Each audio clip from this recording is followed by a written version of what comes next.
All right, buckle up, everybody, because today we are going deep on some interviews with Jake Sullivan, Oh, yeah. the outgoing National Security Advisor. Big shoes. Right. He's giving us a peek behind the curtain Oh. as the Biden administration wraps up Mm. and we get ready for the incoming Trump administration. Talk about a transition. Front row seat to history Absolutely. and helping us navigate this crazy world of global whatever. Politics, yeah. We have our expert, of course. Happy to be here. What jumped out at you from these interviews? The timing, honestly, it's fascinating. Great. Sullivan's giving us his take right at this, pivotal transition moment. Right. And it just shines a light on some really crucial global issues. Mm-hmm. Take the Israel-Hamas conflict, for instance. Oh, right. He's cautiously optimistic, wouldn't you say, Yeah. about a potential breakthrough. Breakthrough, yeah. And he points to some really interesting factors. Okay, like what?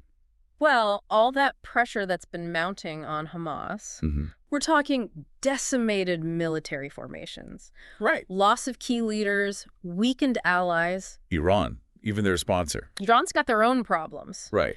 Yeah. It's got to make them rethink things, right? Yeah, absolutely. It's got to, Their whole strategy. you got to yeah, and then you've got to factor in Israel's achievement of its military objectives.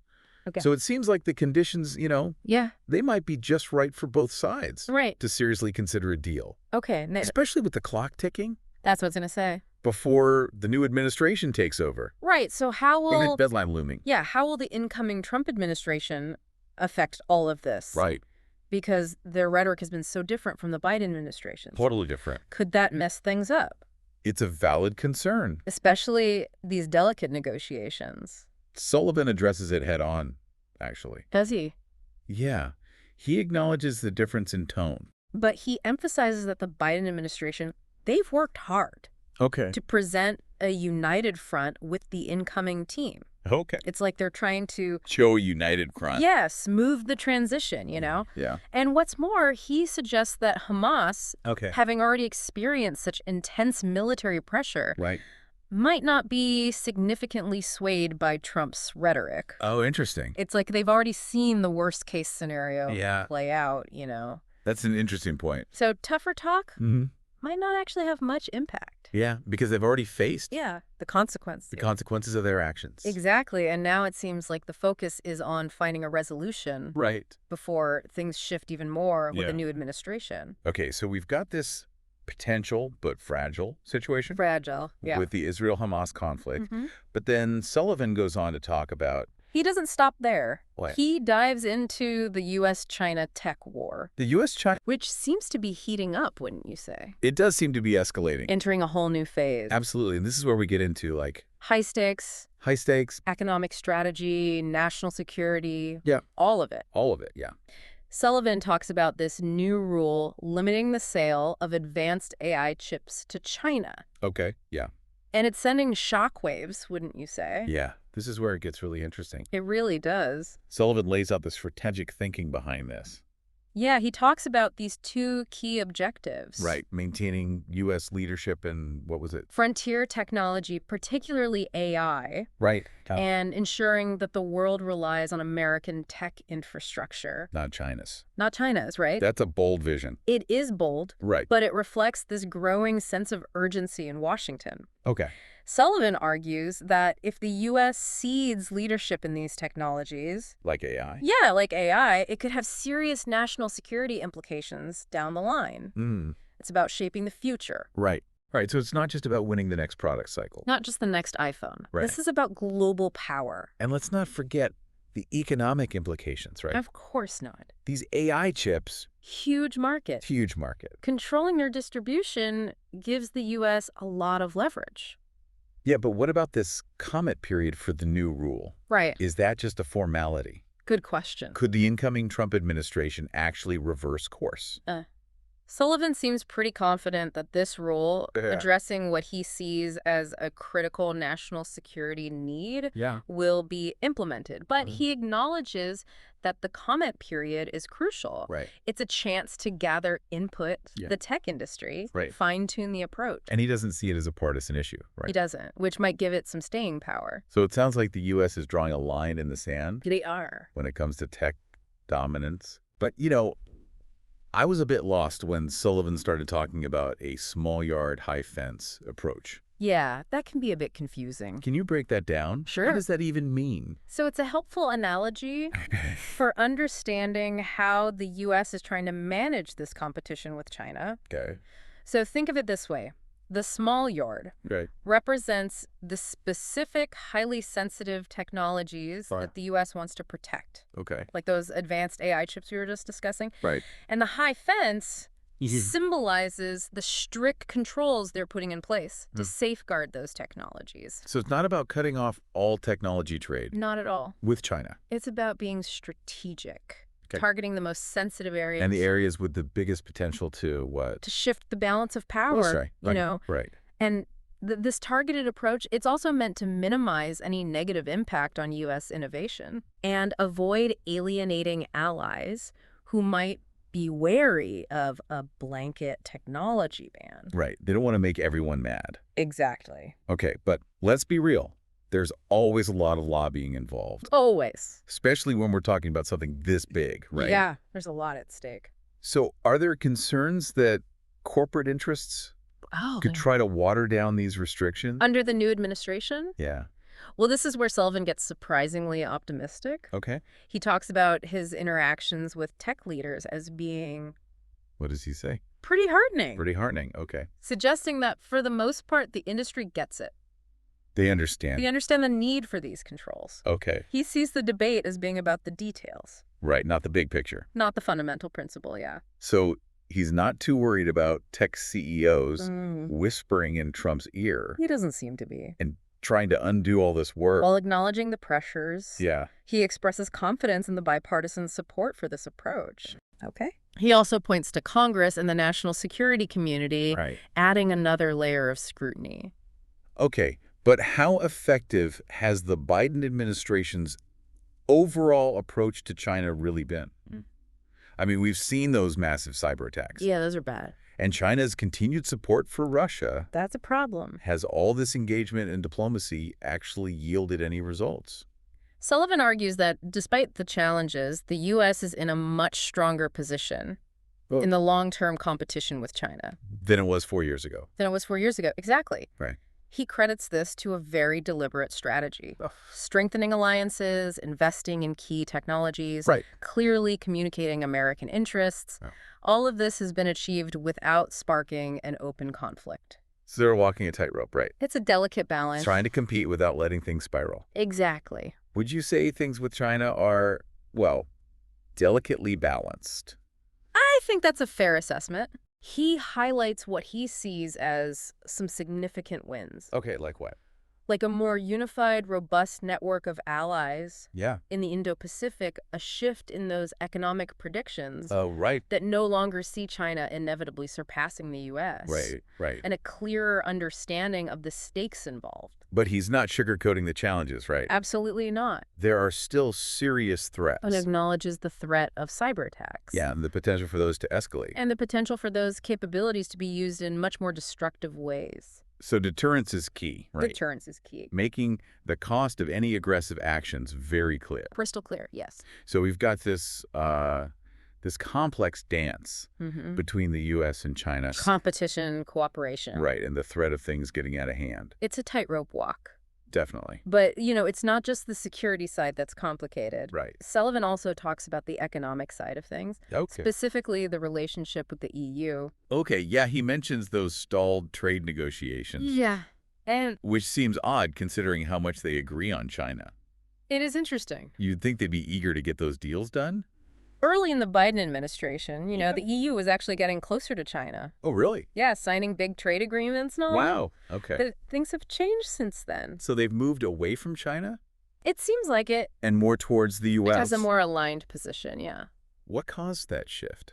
Well, it seems like they both give similar concerns about China now. Okay, like what? Their economic practices, you know. Unfair competition, that sort of thing. Exactly. Things like intellectual property theft, Right. forced technology transfer, Okay, so they're on the same page now. more or less. But they still couldn't get those trade agreements done. That's the frustrating part. So what was the holdup? Sullivan points to a few things. Okay. Disagreements over steel and aluminum tariffs. Oh, wow. That's ironic. It is, considering they both want to reduce their reliance on China for those materials. Right. Seems like domestic politics got in the way. So close, yet so far. Pretty much. But now we've got Trump coming back in. Right. He's not exactly known for being friendly with the EU. No, not really. So does Sullivan think there's any hope for progress under Trump?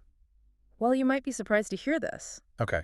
Sullivan's actually cautiously optimistic. Oh, really? Yeah, he thinks the EU might be more open to collaboration now. Why is that? Especially when it comes to critical minerals. Oh, right, because they both want to Break free from China's control. break free from China, yeah. It's a shared interest that could bring them together. So the China factor is outweighing all the other stuff. It seems like it That's fascinating. could really reshape global trade if they pull it off. Okay, all this talk of global power and economics, Heavy stuff. making my head spin a little, honestly. A deep breath. I need a break from the serious stuff. Let's lighten things up a bit. All right, let's talk about Elon Musk. Oh, boy. Can't resist a good tech mogul story, especially one with political drama. That's like a soap opera. So what about this theory that the White House snubbed Musk? And drove him towards Trump. Right, is there any truth to that? Well, Sullivan, He's a diplomat. masterfully dodges that question. Of course he does, he's too smooth. He's not going to speculate on Musk's motives. Right, but come on, there's got to be more to the story. He just emphasizes the Biden administration's commitment to engaging with the tech industry. Okay. Emphasizing their focus on collaboration, especially on national security. But still, it makes you wonder, It does. was there a falling out? Did personalities clash? Or did Musk just see more opportunity with Trump?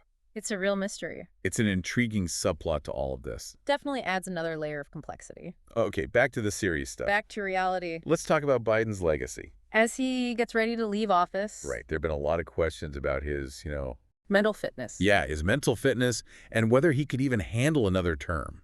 Especially given his age. Right. Sullivan must have had a good view of all that. As National Security Advisor. Yeah, so what's his take?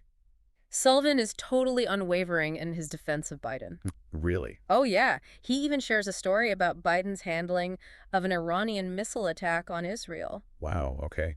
He describes Biden as calm, collected, decisive during this crisis. Okay, so basically... Showing the experience and judgment needed for the job. Yeah, I guess that counters the narrative about his fitness. It does paint a different picture. But even with that, there must be some concern about Trump's approach to foreign policy. And national security. Right. I mean, his past actions and rhetoric, They're very different from the Biden administration. to say the least. Anytime there's a change in administration, Especially one this drastic. there's bound to be anxiety. The world is watching. Wondering what's going to happen. So, what's Sullivan's advice as we head into this unknown territory? He urges patience Patience, okay. and a wait-and-see approach. Okay. He acknowledges that national security decisions are complex, Right. often made with limited information, It's easy to jump to conclusions. based on past rhetoric or campaign promises. Right, but governing is different. Much more nuanced. So basically he's saying, don't freak out yet. Let's see how it plays out. But that's easier said than done, right? It is. The stakes are incredibly high. The potential for things to go wrong. It's a lot of pressure. So patience. And he also makes a point about the need for unity. Unity, okay. He actually says, I'm going to root for their success because their success is our success. Wow. That's awful. really powerful. It reminds us that we're all in this together. When it comes to national security It's not about politics. It's about the well-being of the country and the world, and the world. We need our leaders to make the right decisions. regardless of party, It's a call to rise above the political fighting. and focus on the bigger picture. We need thoughtful dialogue, not just shouting. Absolutely. We need to understand the challenges. So we've covered a lot here, From peace deals to tech wars, from the EU to Elon Musk. and the big question mark of the new administration. It's a lot to process. What are your key takeaways? What about you? What stood out to you most from these conversations? For me, it's that Sullivan doesn't seem to be panicking. Right. We've got all this stuff going It's on. Middle East, China. The EU, Elon Musk throwing a wrench in the gears. Yeah, it's a lot. But Sullivan seems to be saying, hey, we can handle this. I think you're right. He's acknowledging the challenges, but he's also emphasizing America's ability to deal with them. And that's where his final thought comes in, right? Yeah, the idea that America needs its leaders to succeed. No matter who they are. no matter their party. That really struck a chord with me. It did. Because it reminds us that national security It's bigger than politics. is bigger than politics, yeah. It's about what's best for the country. And the world. Exactly. We need our leaders to step up. Make the tough decisions. Even when it's hard. Even when they don't have all the information. It's a heavy responsibility. It really is. Makes you realize how complex these decisions are. Yeah, they're not just plain politics. It's about navigating a world that's constantly changing. Trying to stay ahead of the threats. Yeah. And keeping the country safe. It's a tough job. So, as we head into this new era with a new administration, A lot of uncertainty. Sullivan's words offer a good perspective, I think. Yeah. The world is messy. There are no easy answers. And leadership is about making the best choices you can. Even when you don't have all the pieces. It's about judgment, experience. And a steady hand, I guess. Exactly. But it's also a call to action for the rest of us, don't you think? Mm-hmm. We can't just sit back and watch. We need to be informed. We need to engage in these discussions. Challenge our own assumptions. And hold our leaders accountable. Absolutely. That's what we're trying to do here on the Deep Dive. Give you the tools to understand the world. The context. To help you make sense of it all. So you can form your own conclusions. Exactly. It's about empowering you. To think critically. To ask the tough questions. And to engage with these issues. Well said. So on that note, I think we've all earned a break. From this deep dive into geopolitics, It's a lot to take in. time to step back and recharge. And reflect on what we've learned. Thanks to all our listeners for joining us on this journey. We appreciate you tuning in. We hope you found it insightful Engaging. and maybe even a little bit thought-provoking. Until next time. Stay curious. And keep exploring the complexities of our world.